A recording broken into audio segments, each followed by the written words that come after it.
Hi everybody, today I'm going to show you how I created this mini album, and I probably won't do every single step except just explain some things on part 1, and then on part 2 we'll actually do the steps, but I'm just going to prep it right now so you can see.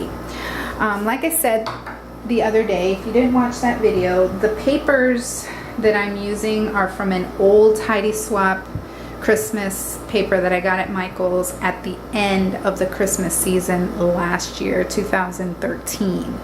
I don't care that the papers are old because they're still cute and I like them. So this is what they look like, the ones that I chose. I chose some different ones to show you how I made this. Alright, so I took two 12 by 12 pieces of chipboard, like the kind of stuff you find on the back of a paper pad. When you buy a paper pad, the back is chipboard to keep it sturdy. That's what I used. I used two 12 by 12 pieces of chipboard, and I cut them to these dimensions right here, and I'll show you said pieces. I got two pieces here that are 7.5, like this, 7.5 by 9.5. Okay, yours can be whatever dimensions you want, whatever you're going to use for the inside of your book. That's you would figure it out based on your pages and what sizes they are. And then for the binding, I did it 2 inches by that same height, 9.5 inches, and that's how you would do your book. Or you could just use these sizes if you're going to use the Hobby Lobby pocket pages, the Paper Studio pocket pages. And I don't remember what actual dimensions they are, except that I know that this is an 8.5 right here, and then I don't know what that is. It might be, I don't know, 6 inches. I'm not sure. I don't have a ruler here nearby, even though I'm in my classroom. I left the ruler inside. Okay. Anyway, but it's this particular size. They're the smaller ones. Okay, so then I chose my papers.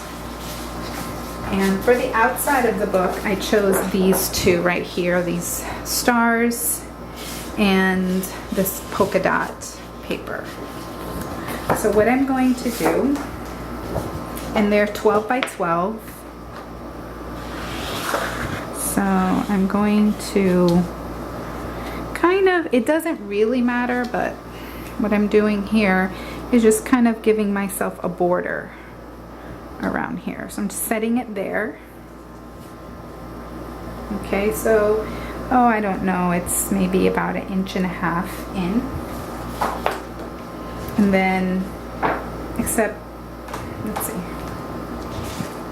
Yeah, I want the stars to be on the front. So I'm just going to match this up here. Okay.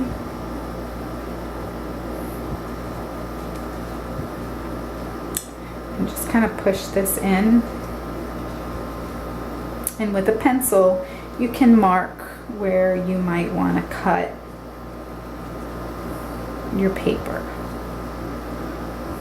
So these two here, these two papers, I want them to just overlap a little bit so that I can put adhesive, but not the whole thing, just because then it's like 2 thicknesses of paper that you have to punch holes through, and that part really is kind of the hardest part because you have to go through so much paper. And you could use your Big Bite. The hole on that is okay, but I just really like the size of the other hole punch, the one that looks like this. It's just that this part here, you don't want to make it too thick because then you can't get it in there. Okay, so then let's say I've marked it, oh, I don't know, maybe 1 inch in for the front cover. This here is my front cover. This is my back cover. Okay. Okay, so then let's say I've cut everything the way that I want it, the papers. Then what I want to do, and I don't have my adhesive here because I just wanted to show you. What I would do is I would just take double stick adhesive like score tape, or the kind of score tape that you get from Scrap That. Is it Scrap That or Scrap Mart? You know, they sell it for like 99 cents at the Scrapbook Expo.